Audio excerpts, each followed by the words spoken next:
Thank you. All right. So taking it from your questions, it's going to be a challenging 1.5 hours, but I will do my best to give you my experience with what comes together under the title Cybersecurity Governance. Yep, better now? Great. All right. As was said, I'm a lawyer by background, but frankly, after having spent now almost 7-8 years in this world of cyber diplomacy, it is hard for me to consider myself a lawyer anymore. Meaning that's what happens when you work interdisciplinary. Have to question everything you know.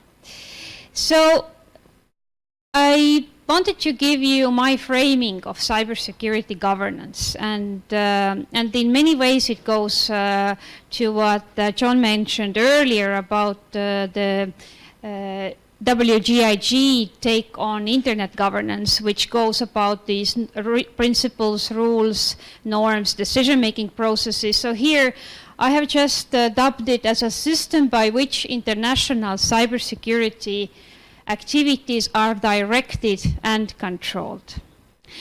And based on my experience in the many years now, I've been following the intergovernmental negotiations and talks about cybersecurity. So I'm going to approach it from this intergovernment international perspective mainly.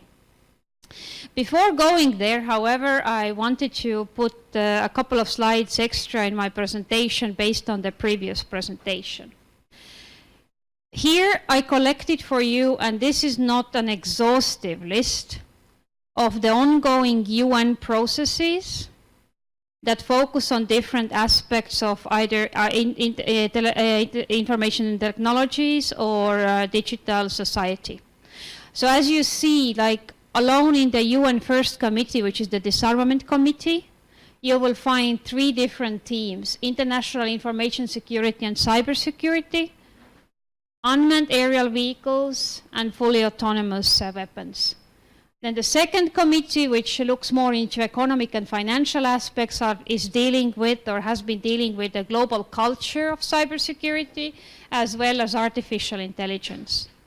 And further topics in the third committee: cybercrime, data protection in the Human Rights Office and the UN General Assembly, and then you all know what ITU is dealing with, IGF, and then there is a separate process for IoTs. Why IoT? Why am I mentioning this? I'm mentioning it because somebody asked, why do we have, or how do these different processes come together? Why are we talking about it now? And why are we talking about it at all, between governments, for example? So it is because, why do we have these fragmented processes? Well, there are fairly logical reasons. First, those issues emerge as political issues at different times. Until 2007 in Estonia, cyber security was a purely technical issue. Since 2007, everything cyber in Estonia is a political, let's say, foreign policy, defense policy issue. So things get politicized, they become subject to political debate for different reasons at different times in different contexts. And then it becomes no longer a technical issue of how to secure a system, which it also is, but it becomes a question between governments, between those different stakeholders, of who gets what they want and when and under which conditions. So it becomes a matter of discussions, negotiations, and trade-offs. Then also these different processes at the UN level are led and initiated by different champions. Different countries that have different interests.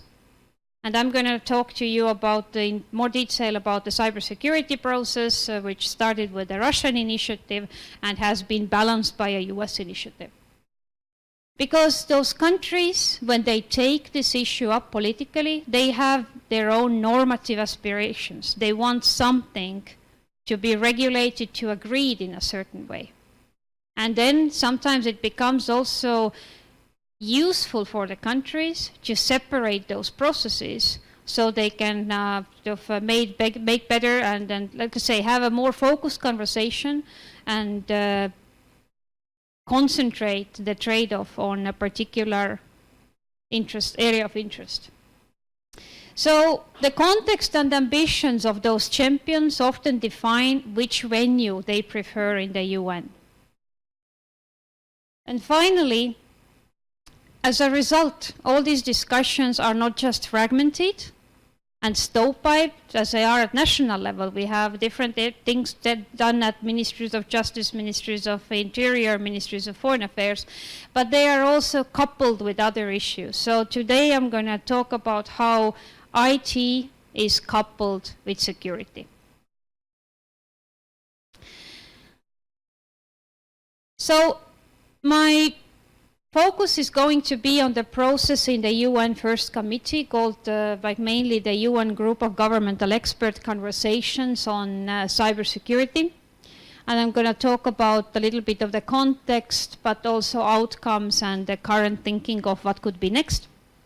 Then some proposed solutions, meaning what are the governments offering as a way forward with these cybersecurity issues at the international level. I'm going to introduce you to what I call the UN OSCE roadmap of international cybersecurity, which you will find on the website. And then not a little bit about other venues and processes, and finally my own conclusions, takeaways from the team.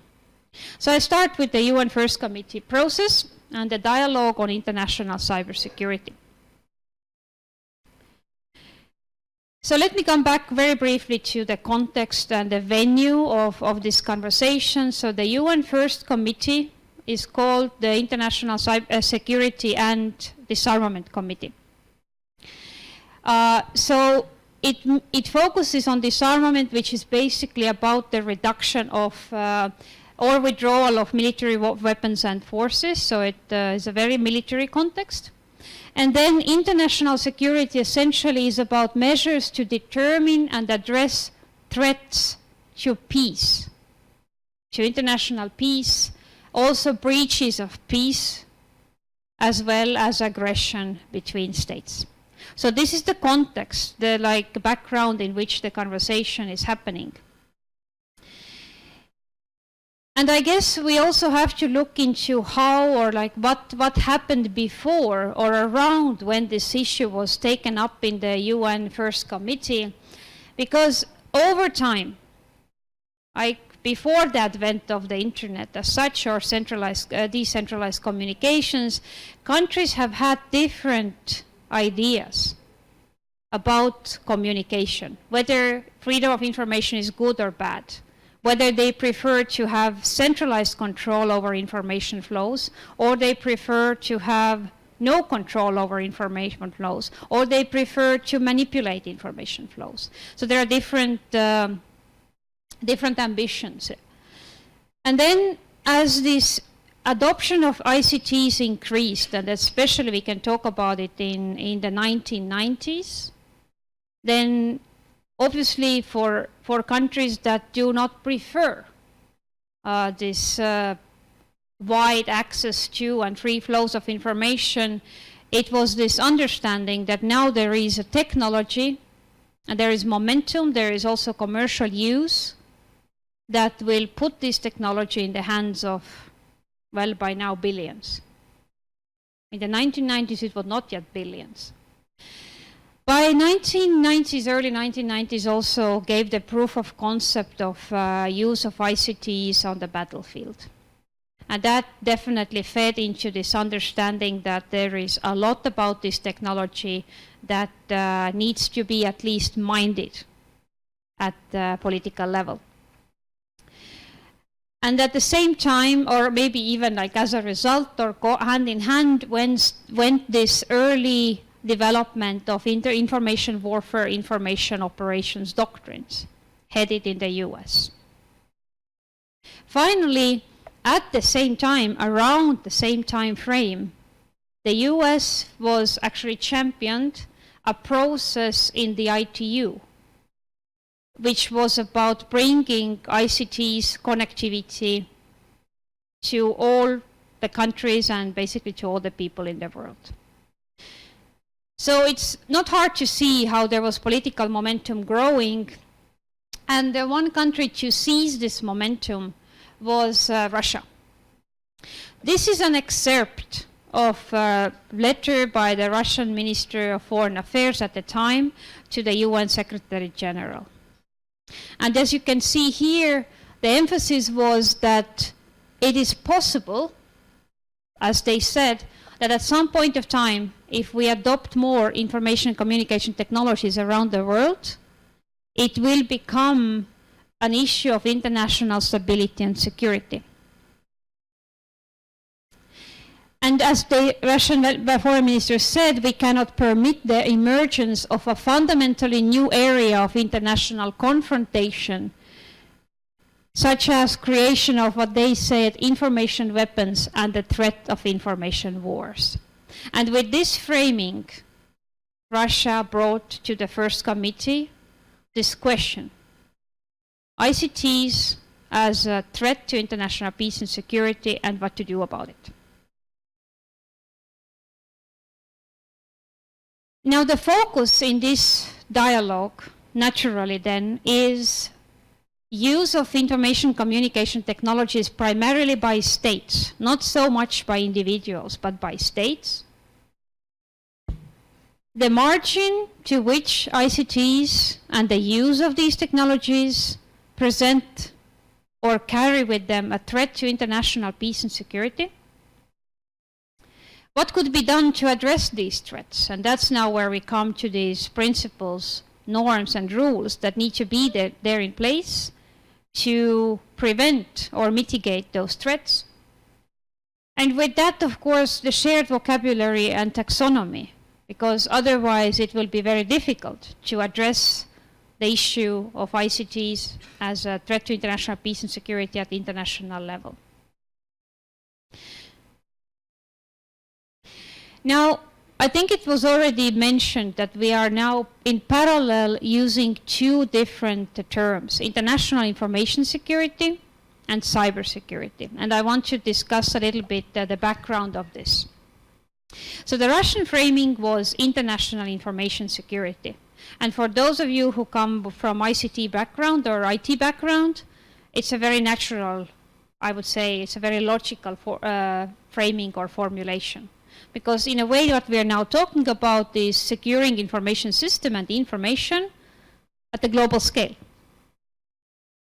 So why was this framing not at all accepted, or why hasn't it rooted in the first committee? I would say largely because the Western countries, especially US and UK at the time, saw that this framing of information security puts a wrong emphasis on the dialogue. So what they wanted to do was to take content out of the conversation, basically saying that we are not going to decide at international level which information needs to be protected and which doesn't. We are going to talk about the infrastructure. We are going to talk about the processes by which we protect ICTs and by which we address the use of ICTs. So essentially, cybersecurity puts focus on ICT infrastructure and rules out or leaves out the content.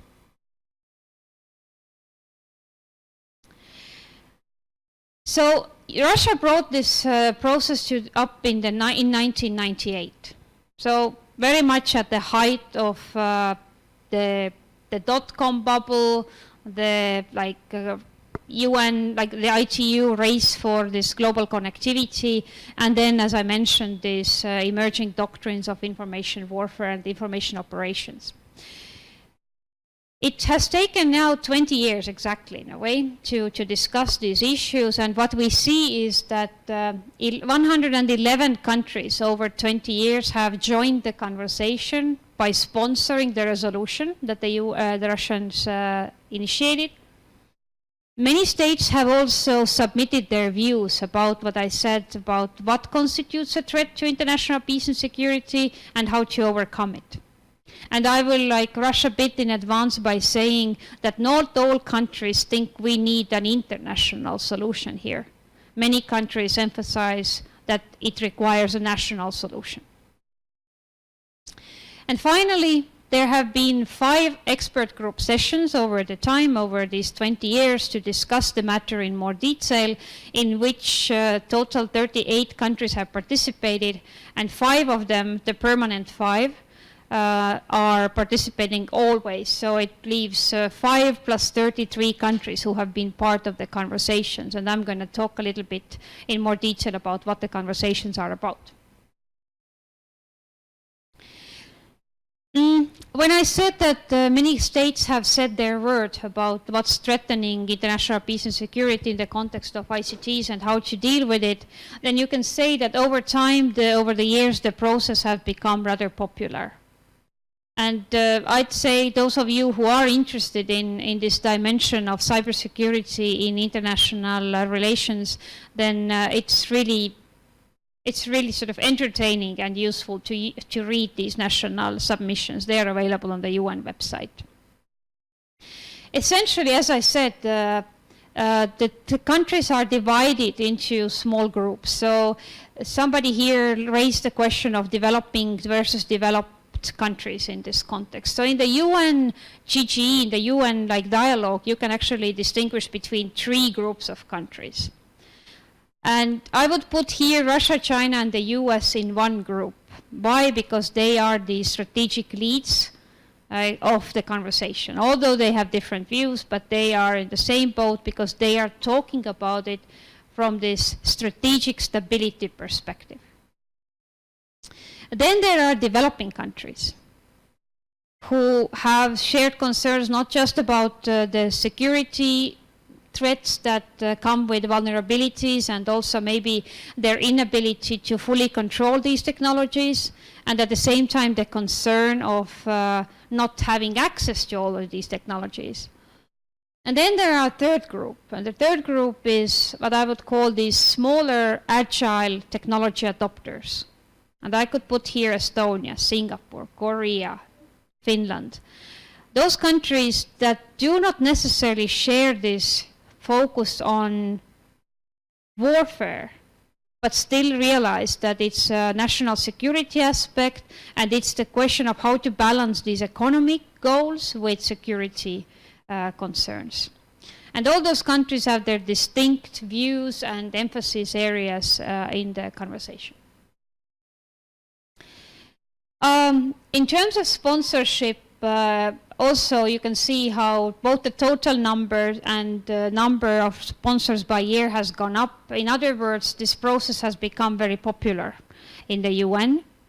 And partially, I would say, because you could ask, why do all the countries want to discuss information technology as a threat?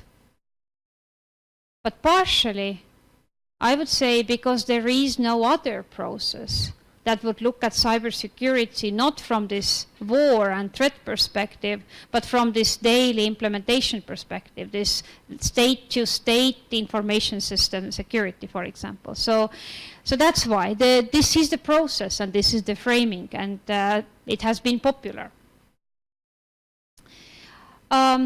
This is just to put the same information in another graph, so I'm not going to go into this. And as I said, the group itself, the expert group, has been gathering 5 times, 2004 and 5, and then again 2009 and 10, 12, 13, 14, 15, and 16, 17. So why this expert group is important? Because this expert group is now the body who looks at national views, who brings together different national representatives, although they are independent experts on their country flags, and asks them what is the advice that they can give to the world about both the threats and ways to deal with those threats.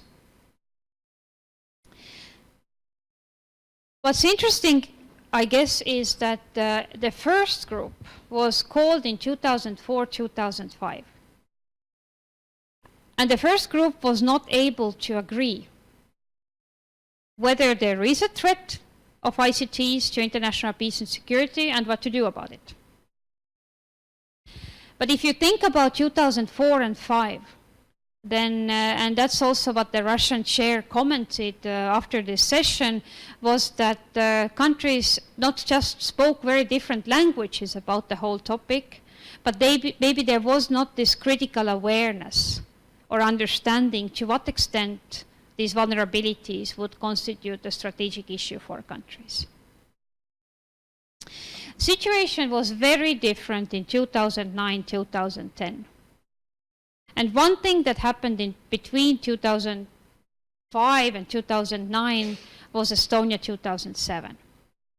Well, what happened was that Estonia was hit with a politically motivated cyber attack, and Estonia, in a way, raised, and after this, in the context of this incident, it was raised to an international discussion about ICT vulnerabilities and the potential of abuse of those vulnerabilities, of exploitation of those vulnerabilities for political purposes. After Estonia, well, Georgia 2008, the Rush of Georgian 4 featured similar attacks, similar incidents around the conflict, and then there was another incident in 2009 in Lithuania. So one could almost think that the situation to make the Russian case that ICTs are a threat was becoming obvious in the world. So in 2010, the group agreed that there is this dimension of threat, indeed, that the Russians had been pointing out. And in 2013 and 15, the group came up with 2 reports that then contained some concrete advice on how to proceed, how to address these threats. And I will come back to those in a moment. However, the recent one, 2016 and 17 conversation, did not lead to a consensus report again. And we might now ask, why is that the case? I'll come back to the answer at the end. So if you now see what has been the most popular feature of this first committee process, it is definitely the sponsorship itself, just like being part of the discussion, but not necessarily the expert group. And then 70 countries in this submission of national views, and very few still members of the UNGG being part of the expert group itself. This is going back to what has been emphasized by the group in different outcomes. So here I'd say the 2010 main outcome was this acknowledgement of the threat. 2013, a major breakthrough, I would say, for those countries who want this conversation, the governance aspect, to start with already existing international law. Because the Russian proposition at the beginning was that not only are we facing an unprecedented, a new threat in the new area, but we also need a new treaty. We need to negotiate a new international agreement to deal with all this, as we have for space, as we have for nuclear weapons, that we need a regime. But in 2013, again, the US and UK have been at the leading front of saying that, no, we need to abide by existing international law, and that should be enough to deal with the threat. But still, in 2015, the group came up with a number of recommendations additional to international law on how to achieve international cybersecurity. You will find a rather complete summary of those rules and proposed norms in the table that I think is also online, but I'm going to just summarize. The topics that the group brought up as recommendations are exchange of information between countries about what's threatening and what are the best practices to overcome those threats. Establishing points of contacts between countries to deal with, let's say, critical infrastructure attacks. Overall need to protect critical infrastructure. The need to abide or consider human rights in the security activities. Then the question of independence of certs and SC certs. And then finally also the overall questions of rule of law and need to abide by certain international legal obligations or concepts such as due diligence and state responsibility.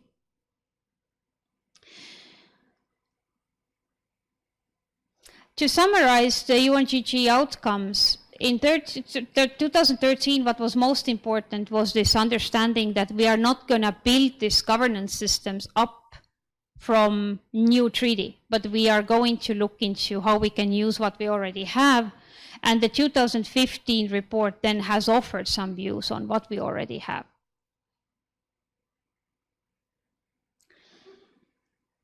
Now, coming to what is contouring this conversation, as I have said, I think already, in this first committee conversation, the baseline, the very frontier, is that ICTs are a threat. So even if we say that states need to handle the use of ICTs responsibly, the premise is still because they're a threat. There is still, although we have now agreed for the time being that we are going to abide by existing international law, I think there is still the strong push for a separate international regime. And everybody can understand how hard it could be negotiated given everything we are talking about, these different frameworks and of governance and discussions. There is also this premise of we need to disarm. So this whole focus goes on national development of military cyber capabilities and this proposition that we need to disarm. We need to take ICTs out of the military domain. And of course, that doesn't sit so well with countries who see ICTs as a way of military modernization. Not necessarily at all a new weapon, a new weaponry or a new method.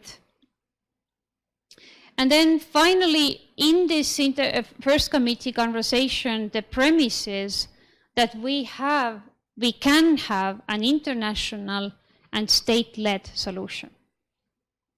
So if I come back to this remark that you will find very little by Googling cybersecurity governance, I would say because there has been this jealous guarding that cybersecurity and internet governance conversations do not meet.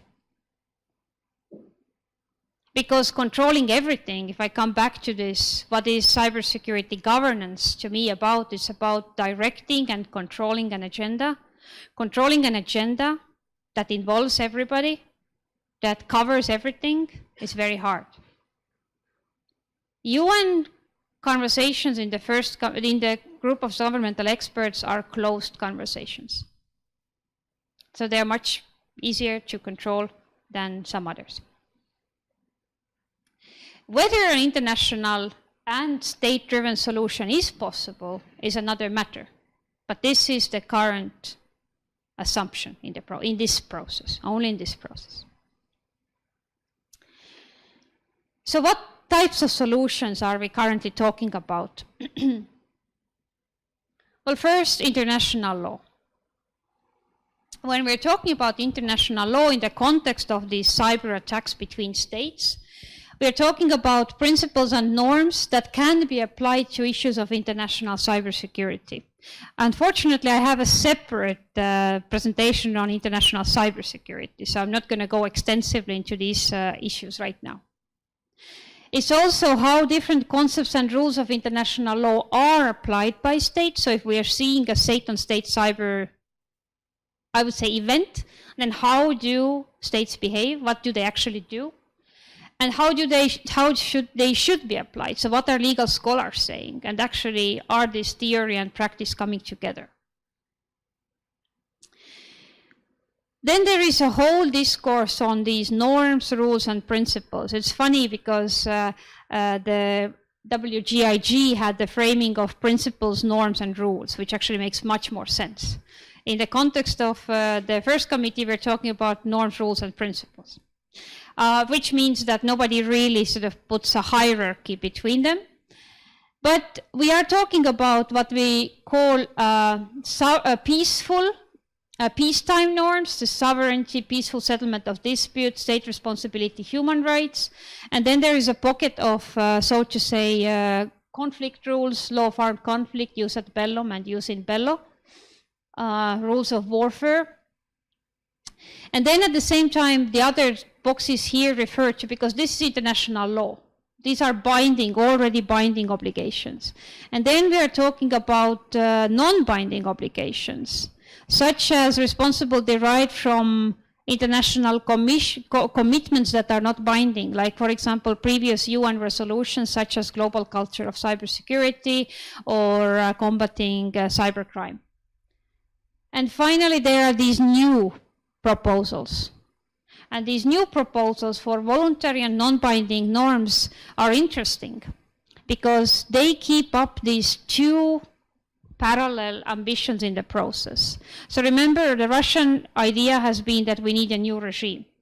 So the Russian task has been to demonstrate the existing international law cannot be enough. It's not clear enough, it's not tailored enough, it's not authoritative enough in this field. And then the counter-argument by the West has been that it's sufficient. It doesn't need to be, no new like binding norms need to be added. However, we are talking about new non-binding voluntary norms. And that's now the compromise. Now we are not in a treaty negotiation as such, but yet we are pointing out that there are gaps in how countries currently address the issue. So these 11 recommendations from 2015, I have put them in a table for you because they really demand, I would say they deserve another lesson. But I have put them in these thematic pockets and also put there the OSCE conversations about the same theme. But I can say, and there is a whole book that just came out on these norms, these 11 recommendations. This is a commentary of these recommendations that was published by UN ODA, Office of Disarmament Affairs. You will find it online. The idea here was to emphasize that, well, actually in the table, what I wanted to emphasize is that although the framing is very military-like, the solutions, in fact, are not so. They are often going to very trivial things that we are doing at national level just to do things, just to coordinate things better.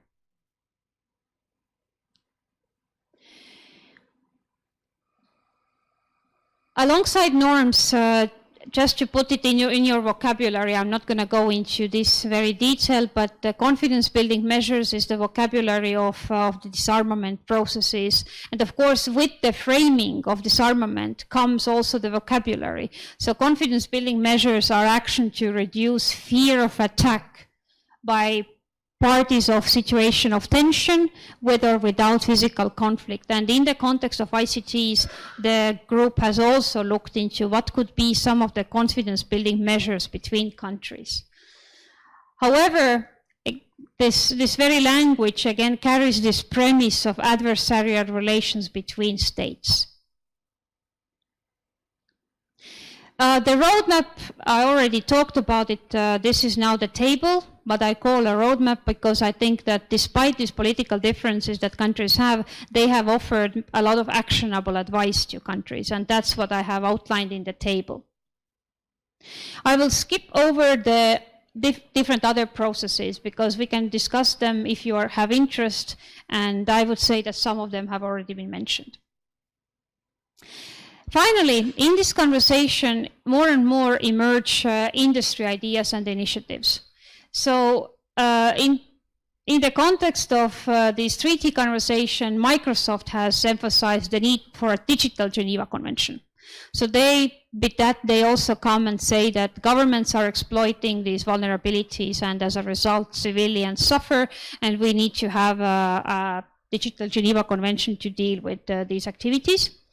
And many as you see, many industry representatives have come to sign. This is the signatories of the Tech Accord, the next step of the Microsoft initiative.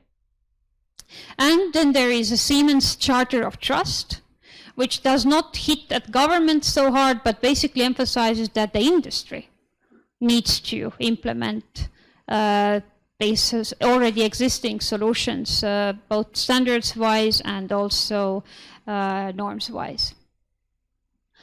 To conclude, the world is split between, in a way, whether these processes need to be government-led or whether they need to be multi-stakeholder. And this is, I bet, familiar to all of you, because this is how the world was divided at the vote on at WCIT. However, they are also split because when we think about the first committee process, then there is no multi-stakeholder there at all. And that's also why these governance and cybersecurity processes don't really match together. So a government can take a view in the internet governance context that we want a multi-stakeholder approach, but that doesn't mean that that approach translates into cybersecurity. I would also say that from our perspective, we can be divided on many things and still live. And this is the map of the world as it exists between right-sided and left-sided traffic.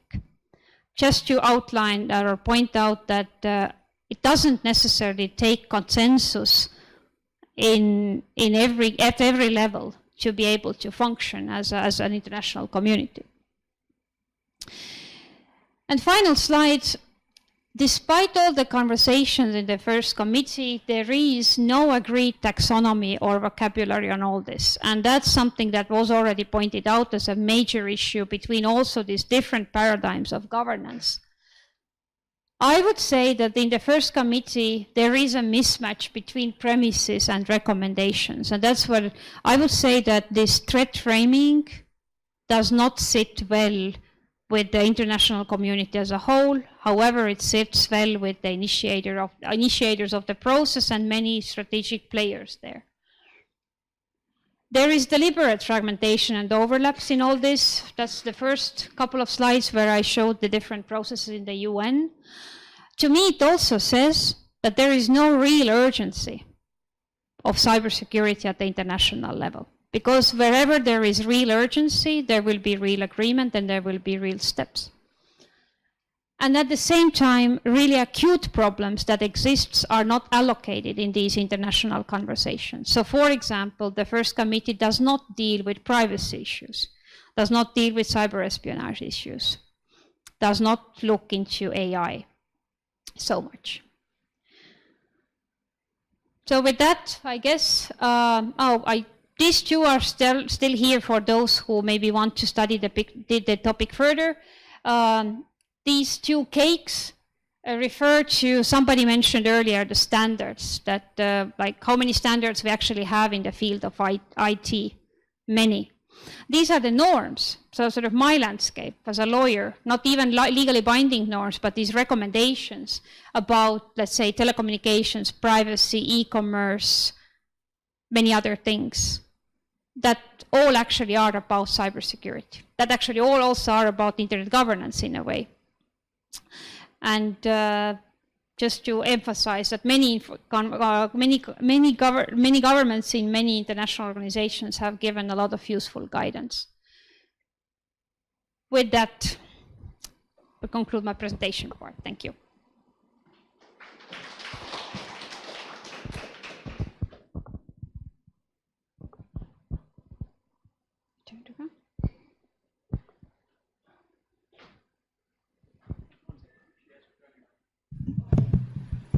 Yeah. I'm Dr. Raman from academia. I heard some of the questions. Your presentation is very nice. Whether cyberspace is a unique domain in international affairs?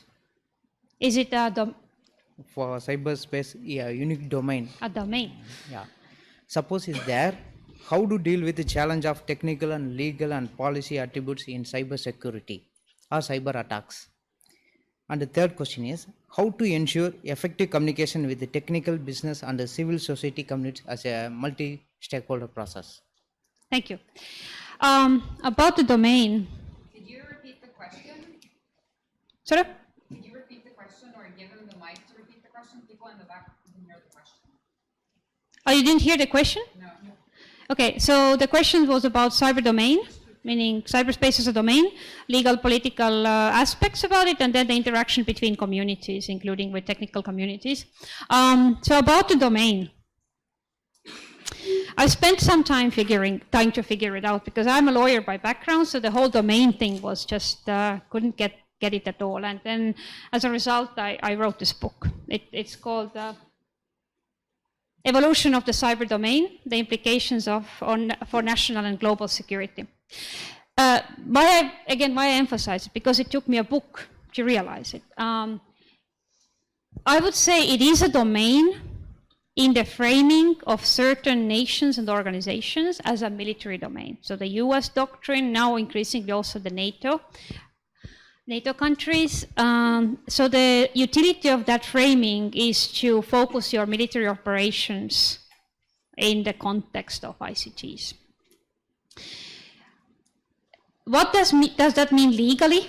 Like what implications it has? Because at the same time, and you hit another like really important spot, which is in the first committee, for example, when we say cyberspace, we talk at the same time about the internet, the public internet, and the cyber domain.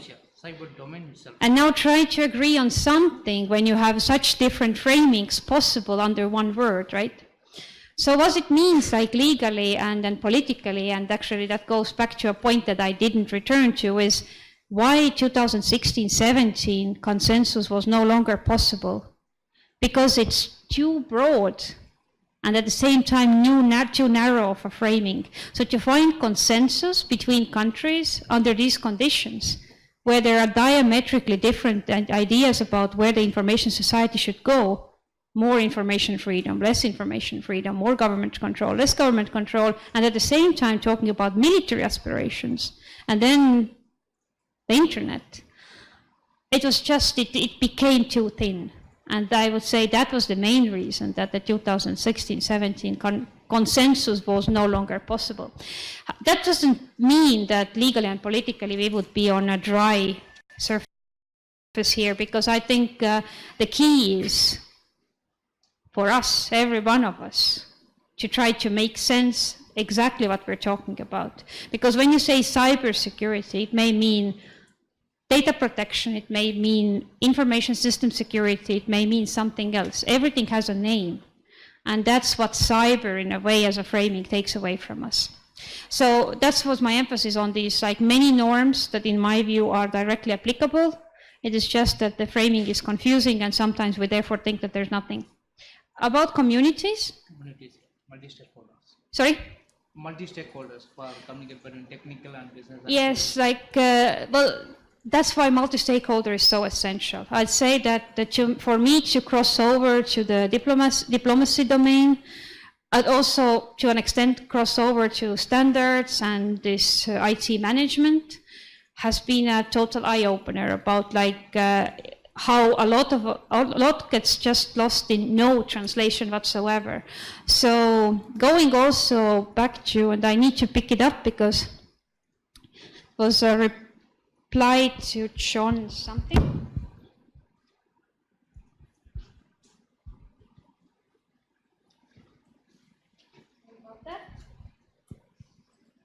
Yes, because John talked about different areas of governance, and I was thinking to myself that the more we split this governance into different talks, the longer they last.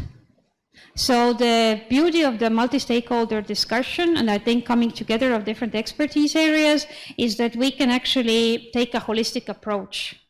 We are able to, only in this dialogue, to actually reduce those sometimes artificial dividers between these governance dialogues, because they cannot be solved at the political level, but they can be addressed as one from a common sense point of view. Thank you.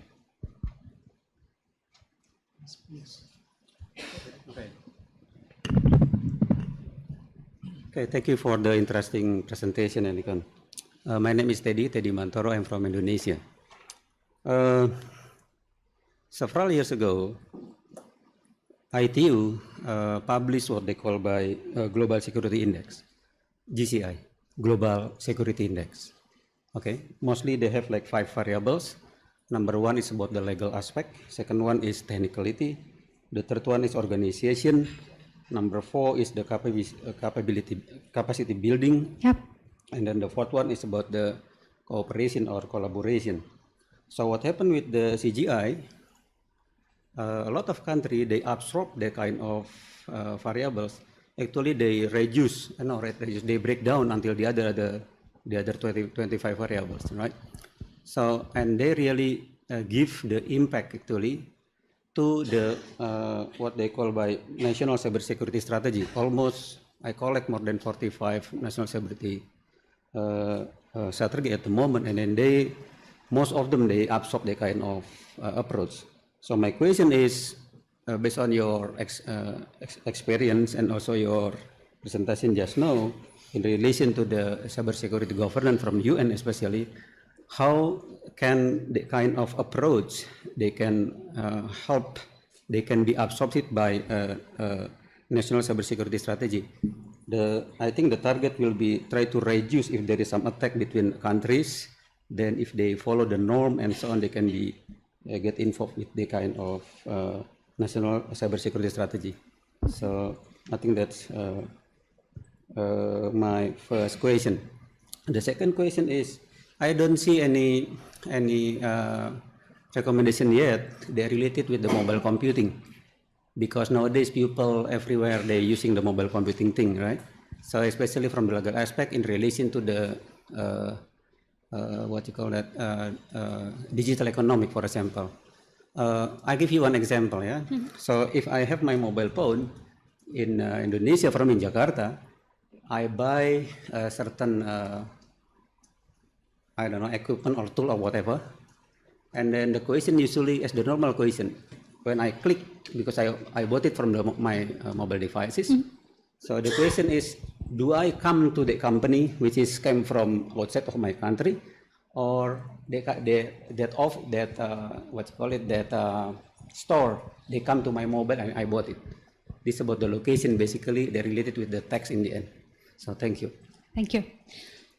In terms of your first question and all these like different pockets of again, I would say governance and management and the reading of these issues, like trying to stick to my topic, which is this international cybersecurity dialogue, the emphasis here is that whatever the group will recommend or whatever governments will agree ever needs to be implemented at national level. And that's now where I return to what I emphasized at the beginning, that some countries say that it's not an international problem in the first place, that it is still a lack and lagging behind of national legislation, national capabilities, national capacity, awareness, political emphasis, etc. So the main value, you could say, of this political process at international level is putting emphasis, putting awareness there that we need to politically address this issue. Everything you mentioned comes together at national level, meaning that there's no way to separate those points. It's almost as we talk about human rights offline, human rights online. There's no one country that can provide different human rights online from what they provide offline. So everything comes together in this national implementation, and I'd say the benefit is that those different processes internationally bring it to national awareness that we need to do it. But nothing will happen before nations implement all those clusters, and also where they understand where they can group to help each other with those with developing those clusters. To your second question about mobile computing. Again, putting it in the context of my presentation, this is way too technical and the narrow question for the UN group of governmental experts or the first committee. By that, I'm not saying that it's irrelevant. It's just saying that I think the solution to that conversation could come from a different international process. And I'm not that familiar with, for example, what happens in ITU or other forums where it might be taken up as an issue, but it's definitely not something that would be discussed in the first committee. Okay. Thank you. Thank you.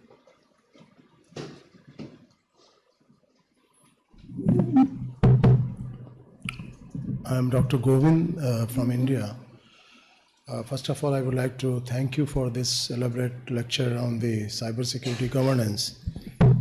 So my question is that, you started with the global disarmament treaty and, those kind of weaponized world of earlier conventional arms, then this is an unconventional kind of thing, cyber and the information ICT kind of thing. So how do you equate the two kind of treaties? Because one is the physical kind of arms and another is a non-physical, where it's all software and the cyber world. So my fundamental question is, how will you govern the thing, because even if you make some treaties or something, how will you implement those kind of treaties? Mm-hmm. Because this is all very uncertain kind of world where, the Estonia attack by Russian cyber warriors and all, and then some other Georgia attacks and all. So how this will you overcome this kind of global treaties? And I remember there is and what specific areas of cybersecurity governance you are aiming at? Whether it will cover all kinds of cybersecurity, whether fake news and the domain name, or, there are plethora of issues in the cybersecurity world. Mm-hmm. Whether this treaty will cover all kinds of spectrum in this area or whether it will be limited scope. Mm-hmm. Like I remember there is the internet and jurisdiction things. This is specifically in I think this Paris-based organization which is working on to MLAT treaties and the country-to-country negotiations on the cyber issues and threats. Mm-hmm. So how this global treaty or the global cybersecurity governance is going to play a role in this kind of thing? That is my question. Thank you. I don't know if you're willing to work with me on this, but I'm going to ask anyway. Just based on everything you do or don't know, how many of you here would say that ICTs or information technologies are a threat to international peace and security? Who would raise a hand? So that we are dealing with something that is a threat to international peace and security. Yes? So those who say it's a threat, raise your hand. Thank you. Those who think that it's not a threat, please raise your hands.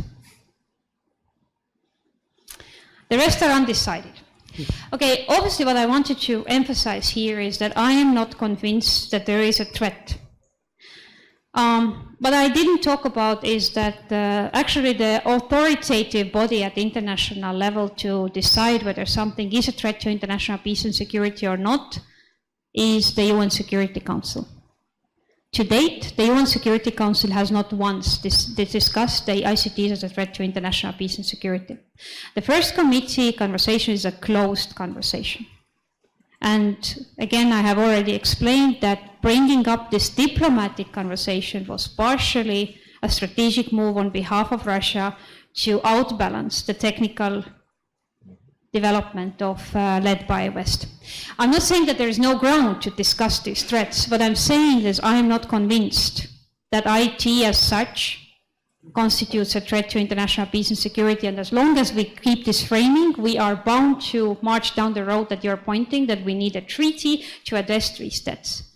But by that, because you're saying that it's very difficult to regulate as one, we might as well flush down the benefits that these technologies actually were hoped to bring. So the first committee conversation and how it could be resolved in a treaty, I would say that that's the major question there is right now, that what treaty, what kind of treaty would it be? It would definitely focus on effects rather than particular devices. It would focus on uses by states rather than, again, any particular protocols.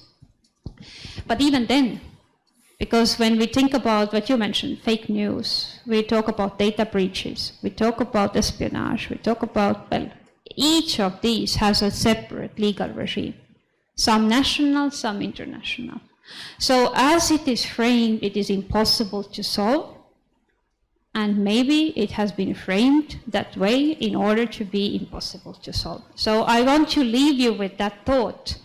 And I would say, don't decide so fast that what has been said by the first committee is the way to solve it in the first place. That means the process may be there, but it's not necessarily the solution. Thank you. Thank you very much. My name is Satish Babu. I understand that this particular topic is now intersectional between diplomacy and technology. And coming from the technology side, maybe these comments are dumb, whatever I'm going to say now, so apologies for that. First comment is on the changing role of the stakeholder and the threat. So we have mentioned everything from script kiddie amateurs to espionage and corporate kind of stuff to criminals to non-state actors to state actors. The entire evolution that's happened in the last 10-15 years. Now, you have stated that perhaps some of this should be handled in the national legislation level.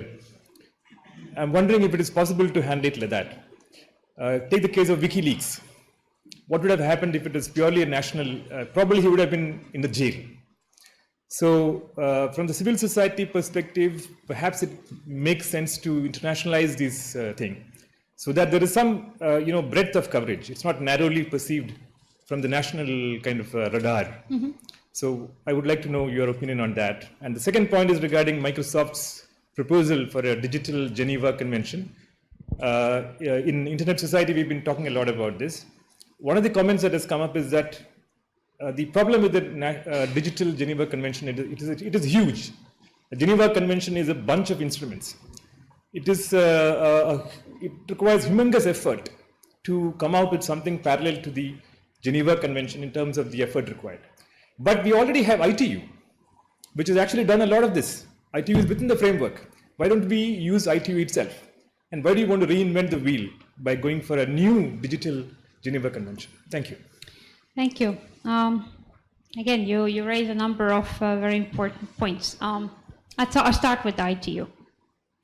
So, why not ITU? It is maybe before even coming to ITU, I go one step back in your second question, Microsoft's framing. And just to put another conspiracy theory for you to think about. Why would Microsoft want to play? Why would the industry join Microsoft in having a negotiation with governments? And of course, one and outright straightforward theories because they are concerned with governments using the private sector in achieving their goals. But they are as much concerned with inability to still patch and secure their products. As in that perspective, it becomes strategic balancing, putting attention to government side so that you get some of your burden of responsibility allocated that way. And again, why I'm emphasizing it? Because there is never one single truth to any international situation. Now, ITU. ITU is a non-starter. Unfortunately, well, a couple of things. One, because the ITU level of discussing things is not strategic political, it's technical political, meaning that's really the standards and basically everything that can be technically agreed and implemented across countries. This here is a very high level political conversation. So that's one reason. And the other reason is because I think Microsoft is interested in keeping this industrial lead here. So again, there could be the way to economize the processes, but then there isn't. About this international regional, I think that was the first question. I'd say that, again, you're very correct in that if we just left it to individual countries, and that has happened for decades now. We had first computer crimes, privacy laws in the 70s, and it's still sort of developing. So this alone wouldn't work. Then what has already worked, we've seen that countries who share certain concerns, like countries who really need to have an MLAT, or have let's say, joint forces in law enforcement, they are finding each other. Not only like neighboring countries, but also across the continent. So I'd say that what works best in real terms in cybersecurity so far are those pockets of agreement based on the need, are regions because OSCE, for example, has been able to agree on these confidence building measures, which really reflects that there are different views in OSCE about some of this. ASEAN, I think very rightly has asked, like, why do we need confidence building? Because there is no adversarial relations between us. So they turn these CBMs into a different instrument, an instrument of trust building. How do we know that we all think and do things the same way? So regional, and then international, where I think the main focus is to bring attention to countries' attention to some of the issues that have been raised. But there again, not every country in the world can accept the Russian framing, can accept the US framing or the Chinese framing. And that means that ultimately it boils down to finding these coalitions of countries, for example, who as a first step need to address cybercrime, because that's the biggest issue there. There are the others who need to really think about, okay, what about military cyber capabilities? Then there are some who are putting internet freedom first. So I guess that's an answer to the question. Thank you. Thank you. Many thanks for your presentation. My name is Abdelhamid from Jordan. From your experience, why plenty of discussions about the threat related to the internet, cybersecurity, cybercrime, are being carried out as a political discussions? Second question, do you think deploying the CERT team in every country will enhance the cybersecurity and mitigate the risk? CERT stands for the Computer Emergency Response Team or Computer Incident Response Team. Thank you. Thank you.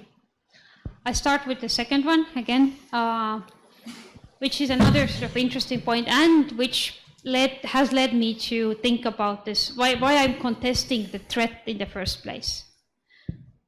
For the framing, I said because of like political reasons, by what the framing has been, but also if you, for example, look at the OSCE analysis of their confidence building measures. Remember, these were the measures to sort of reduce the threat of conflict. So OSCE has analyzed how do we actually implement those measures? How do we make them happen in countries that there are points of contact and they're acknowledged like threatening like trends and ways to deal with them? What they conclude is that more than 60% of all the CBMs are implemented by CERTs and CSERTs.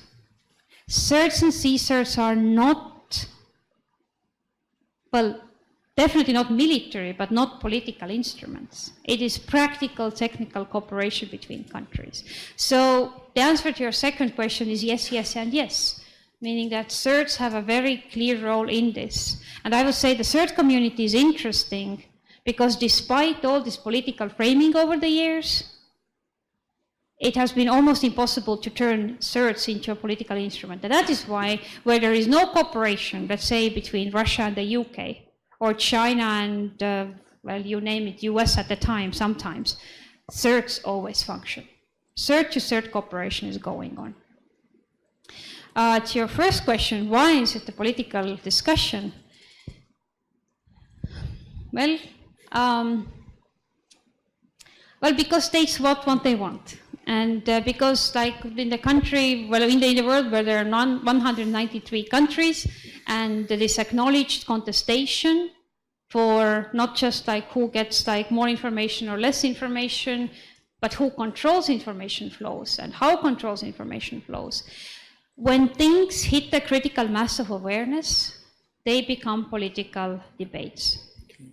Same thing at national level, right? Meaning how many countries woke up to the question of privacy after these Snowden revelations?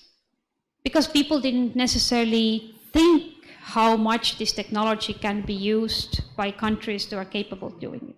So it becomes this national level of political discussions. What brings an international level of political discussions is either this strategic balancing, where one country realizes that the only way to put brakes on another country's processes or progress is to bring up, for example, a treaty conversation, where you draw the international community's attention to it, and some countries will agree with you and some don't, but at least it's no longer done completely at one country level.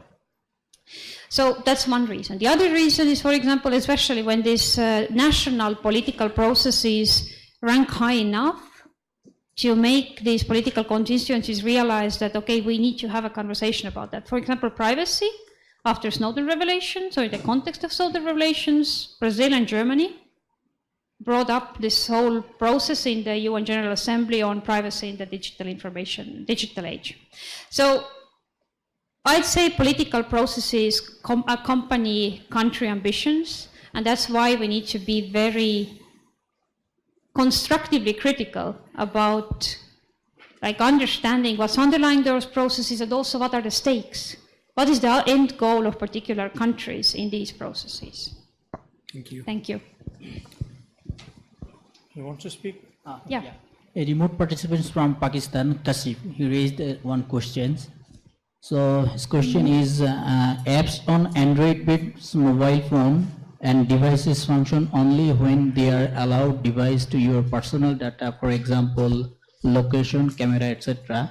Can this issue be dealt under any treaty, like Global Disarmament Treaty or any other?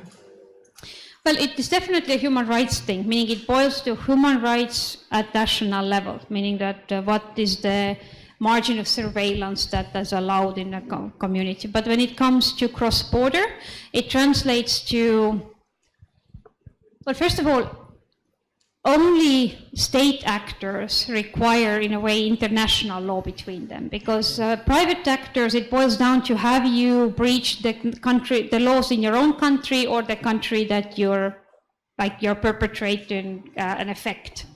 So in that sense, the answer to your question is there's no treaty that addresses it, but then there are many treaties that govern the topic in a sense that human rights, treaties that are the source of data protection laws in countries are the umbrella of answering this question. So as a national lawyer, I would go to my own country's laws, the laws of the countries where the perpetrator comes from, and I could substantiate my argument with the human rights, both treaties, but also case law. Thank you. Okay. My name is Waqas and I am from Pakistan. From the discussion we had so far and from the slides that you presented, it looks more like the discussion has been about cybersecurity governance as a political and as a technical issue, but I want your take on this aspect that the cybersecurity governance also has an economic aspect as well. Because when there is a cyber warfare or cyber attack or something like that, they not only go after your technical or critical infrastructure, they also look for your financial resources and try to misuse that. So is that not a reason important enough for all of this discussion about cybersecurity or ICTs being a threat to seriously take it and to do something about it? Is this aspect being taken into consideration in the meetings or in the discussions that the organizations had about cybersecurity governance? Well, to just sort of correct, not you but myself, is that there is no process of cybersecurity governance. That is my framing. Because there is a process of international cybersecurity.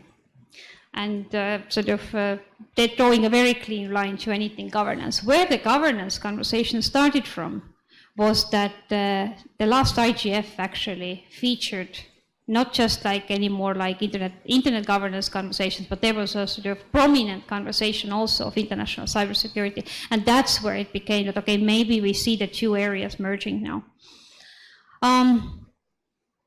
In terms of whether these sort of community and economic aspects are taken up in the first committee conversations, I would say very much so, except that they are still rendered to this framing of to what extent the cybercrime, for example, constitutes a threat to international peace and security.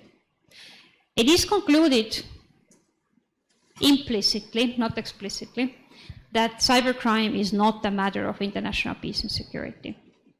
So It goes against those, I would say, brave scholars who say that the very fact that we are unable to control cybercrime in countries constitutes over time a stability issue.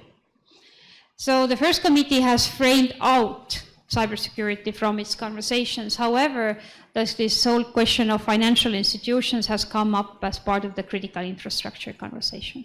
Which is interesting again is that the solution seems to be, and that is not the first committee itself, but some countries there, the solution they see is to ban attacks against financial infrastructure. So that is the state way of doing things, right? That we just say that no state may attack the critical infrastructure, let's say the banking, financial infrastructure of another state.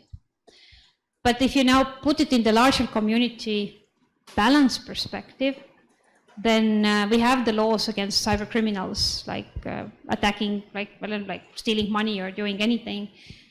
So it has led me think that if we now say that the financial infrastructure is somehow distinct from all other sectors, telecommunications, utilities, then that becomes over time maybe a competition issue in the private sector, because suddenly we say that they are insulated against government attacks, whereas others are not. So those discussions happen, but I'd say that not necessarily with the results that make a lot of sense as a solution. Thank you. Thank you. I'm Santosh from Nepal.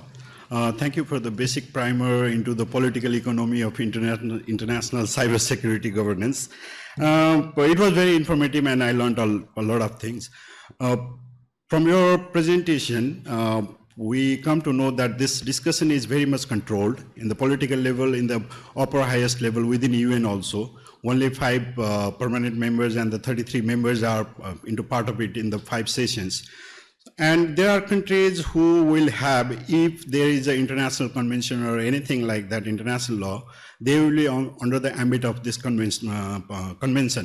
But there is little discussion in the national level within the government. And as you said, if in the lawmaking process, if there is enough political awareness or if there is a political interest, that will emerge. But looking at the countries like in Nepal, least developed countries in Nepal, there is no urgency like in the international level. At the same time, no expertise is there. And the question I wanted to ask you is, what is our role in this scenario as a civil society organization or the part of this multi-stakeholder group that never took place in the international cybersecurity discussion? What is our role in this scenario, not as a technical team, but normal human rights organization or other people, and how we can influence the whole discussion? Where do we fit in that structure? Thank you.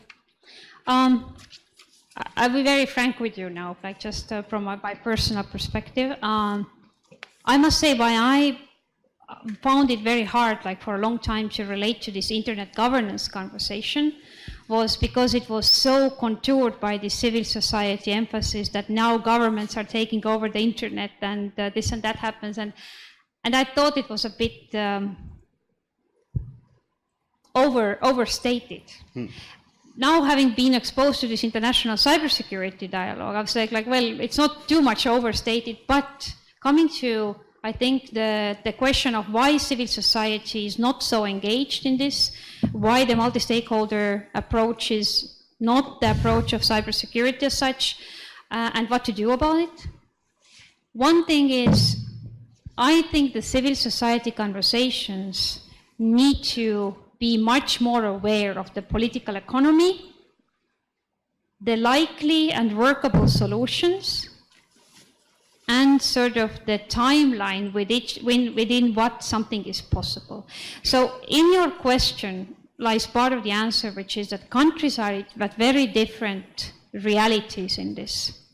And while that is so, international agreement of any kind is very difficult. It's very difficult, or it will render something that is not really workable. So I think we cannot put the question as bluntly, meaning that are governance good or bad, or should we have a multi-stakeholder approach or like involvement in the cybersecurity debate. We need to acknowledge that all these debates happen for a reason. if any of us wants to make any difference in anything, we need to be aware of those. It's the same thing that if you don't know the political climate of your own country and you put like a draft national cybersecurity strategy on the table that doesn't consider those realities, it will not go anywhere. And will it not go anywhere next time nobody wants to talk to you. It's the same here. That I think that our conversations in each domain, at IGF, in academia, at these kind of classes, need to become much more constructive about the roles of different stakeholders. It's like, what do I have to achieve at my own level, at my own national level? What should I teach my engineers for them to be prepared to enter an arena that is not just technical, but also political? And how do I, in a way, educate my lawyers so that they would not give me only legal theory about how the world functions in the context of cybersecurity? So these are some of the maybe parts of steps forward. And I would really like to hear, for example, at the next IGF, a conversation that is disillusioned about the political reality and at the same time can offer something that everybody will have to take because it makes sense. Thank you. Thank you. Hello, this is Baburam from Nepal. Again, you said cybercrimes are no threat of international peace, but obviously cybercrimes they have international, extraterritorial issues. And for example, if there is any cybercrime case in Nepal, and obviously there might be engagement of players living in various jurisdictions. Do you think we need any international instrument? So far, we don't have any international instrument except Budapest Convention. And if you think yes, we need, can you justify that? Or if you think it's not, why not? One major issue is that major players like Facebook, Twitter, or any online platforms, they're claiming their US or European jurisdiction, and they are avoiding jurisdiction of developing countries, like because of some issues in YouTube related video content in Bangladesh and Pakistan, people lost their life. So what do you think? How we can govern these kind of scenarios? Thank you. Thank you. Again, just to be very blunt on this, I'm not saying that it is not a peace and security issue. I'm saying I would think twice. I'm not convinced by the current evidence. And I will explain that in more detail in my cybersecurity presentation. As to cybercrime, and also remember, the first committee conversation is about states on states. They don't talk about non-state actors unless they are proxies to states. On cybercrime, however,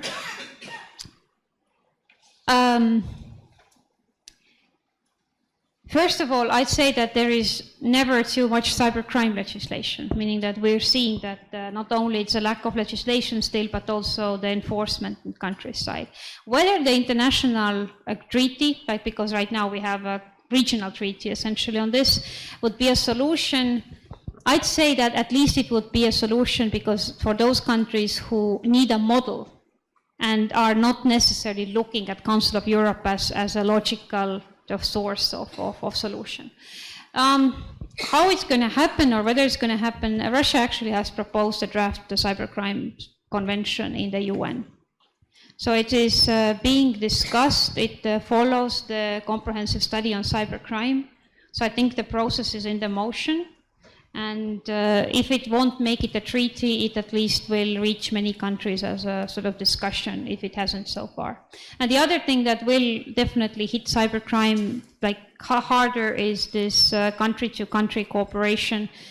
So when those countries that don't have their own capabilities reach out to those countries that can lend those capabilities. But of course, this is a very theoretical framework, meaning I agree with you on that there is unfortunately still not enough international awareness and urgency on the very basic questions such as cybercrime. But this is not the issue that is at the core of the first committee conversations, and therefore also the link between cybercrime and international peace and security has not been established. Hi, thank you. I'm Zasya from Mongolia. I have two questions regarding the future of cybersecurity. The first one is, do you think that UN First Committee is still the right body to address the cybersecurity? And the second one is, you say that they are not reaching the consensus anymore, and they, according to your lecture, I feel like they are not going to anyways. So do you think we are doomed or in some way? Thank you. Really great questions. On whether it's the right process, I would say that for me it's a non-question, because it will be the process, whether we think it's right or not. I think it's not right to the extent that it mixes apples and oranges, in a sense that the outcome of this work is clearly this more practical, technical, than it is any disarmament of any kind. And I think that the unfortunate effect of that is that it comes from the First Committee context, but needs to be implemented by CERTs, by ministries of communication, by ministries of, well, maybe economics. So meaning very different stakeholders need to actually put it in action. On consensus, frankly, I don't think that the First Committee process is really meant to reach consensus, meaning as it was initially staged, it was this strategic balancing process, like two countries seeing things very differently. I think it's more this temperature feeling venue where the two can talk about things, as situation changes, they may agree that certain things, for example, the US didn't agree for several years that there is even a need to discuss it. Now they agree that there is a need to discuss. Then the Russians didn't agree that we don't need a treaty. Now they agree that maybe we should start with international law. So we need that process so that this conversation can go on. We should not expect from that process, but that process should not be dealing with. Nadia from Pakistan. And first of all, thank you for the wonderful presentation. Actually, I don't have actually a question, but a few comments, keeping in view some of the questions, because I'm also a lawyer with background. So that's why I want to just comment on a couple of questions. First thing, with related to the urgency and the cybersecurity approach around the world. Currently, we are seeing that few countries are actually focusing on cybersecurity, and rest are not even thinking about the cybercrime issues and cybercrime legislation. So that's why we are lacking with cybercrime legislation in many countries. Mm-hmm. So that could be the first step while moving towards cybersecurity policy. The other thing is that's very urgent. That's an urgent need to look into the cybersecurity policy, because you're not only, it's only with reference to your computer systems, but actually your all ICT-based systems like your water dams, your aviation system, your health system, everything is at stake right now. So that was the first thing. The other, with reference to the questions that how and to what extent the international convention or treaty could be effective. So keeping in view the current effectiveness of Geneva Convention currently is very, very forceful. So currently we see that Geneva Convention they are not actually make the criminal liable to the states, but individuals. So that's very important, and that is the other challenge with the cybercrime and cybersecurity, that if a threat is, an attack is actually done from any country, so who will be responsible for that, whether that state, that individual, or a group of individuals located at different countries. So I think if we have a convention like Geneva Conventions, so its implementation will be very effective later on, because we have International Criminal Court and International Court of Justice, and they can easily implement that. So that was my comment, because a lot of people asked about its effectiveness. Right. So that's my comment on over that. Thank you. It will be effective. Thank you. I just, again, just to comment back on this, it will be effective once we reach it. And about the Geneva Convention, this was a sort of coming together of very strong national sentiments that we need to do something about warfare. that we need to actually do something to protect the humankind against the effects of warfare. This area, cybersecurity, does not witness anywhere near that kind of government understanding coming together. So the framing from Microsoft is powerful. The prospect of achieving what you're very correctly pointing out is the hoped outcome. At this point, very slim. So the situation, the political economy of a treaty process is very different right now. 1 minute, so, yep. My name is Unggul from Indonesia. I'm also alumni of Thailand Technical University, but not in cybersecurity. Maybe I'm the last question here. I want to ask about, is there any discussion about, we know now there's a growing term of what we call an army.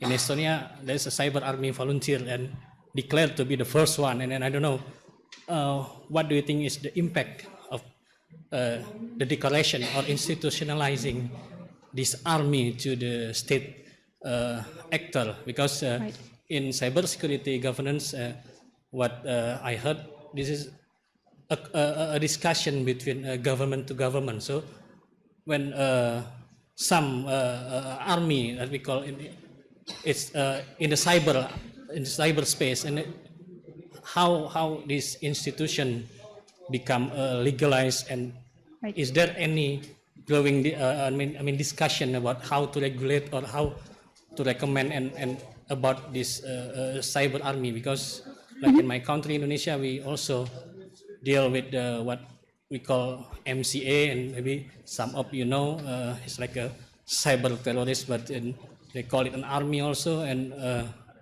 is there any, discussion between, I know it's government to government, but civil society and something, some non-state actor should be, I think should be involved. But how this you address these issues, especially the Estonian case. I mean, you have the volunteer, and I think volunteer is not a state army. I mean, no. We cannot be volunteer to become army. So maybe I want to hear what's your opinion about this. Thank you. Well, I'm one of those volunteers, so I can explain you how it comes together.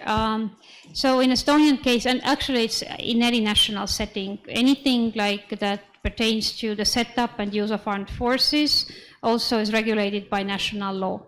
So there are two components that countries put in place. One is this, the cyber commands and forces in their conventional forces. That's so far not the Estonian model.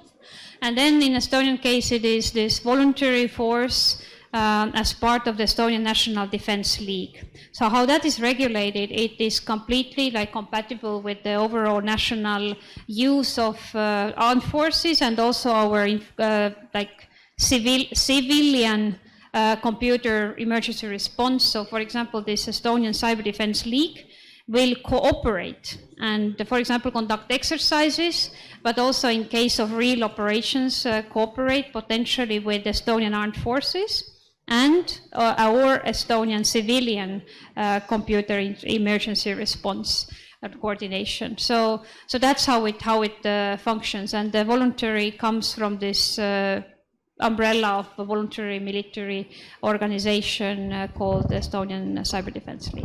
Sorry, the Cyber Defense Unit of the Estonian Defense League. Thank you. Enjoy your coffee break.